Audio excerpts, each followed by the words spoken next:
Hello everyone, welcome back to C4 Cookbook. Today I am taking you through a full day of delicious homemade meals from morning to night. I will start with a quick and easy instant breakfast, make a flavorful pulao for lunch. I will also share the perfect evening tea time snack, cook a flavorful paneer curry for dinner, and of course there is a sweet dessert you won't want to miss. So if you are looking for meal ideas for the whole day, stay with me till the end. So without wasting any time, let's quickly get into the video. First, I will start with a quick and easy breakfast recipe using rice flour. I will be serving it with a fresh, flavorful green chutney that make the perfect combination.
And that's it, a quick, easy and healthy breakfast ready in minutes. For the lunch, I'm making quick and tasty pulao that's perfect for lunch and also great for kids' lunch boxes.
Our flavorful potato pulao is ready. Serve it hot with raita. It's perfect for lunch and just as great for your kids' lunchbox. Now it's time for something sweet. I'm making an easy dessert with poha.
And that's it, our easy poha kheer is ready to serve. It's simple, quick and so satisfying. Now it's time for snack. Let's make a quick and delicious paneer snack with a delicious green chutney. That's perfect with a cup of tea.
And that's it, our paneer pakoda with green chutney is ready.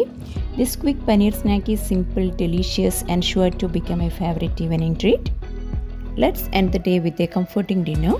I'm making quick and easy paneer curry that's perfect with chapati, roti or naan.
And that's it, our creamy and flavorful paneer do pyasa is ready to serve. Pair it with chapati, roti or naan. And finally, our full day of meal preparation is done. I hope this makes your busy days a little easier. See you in the next recipe. Till then, bye.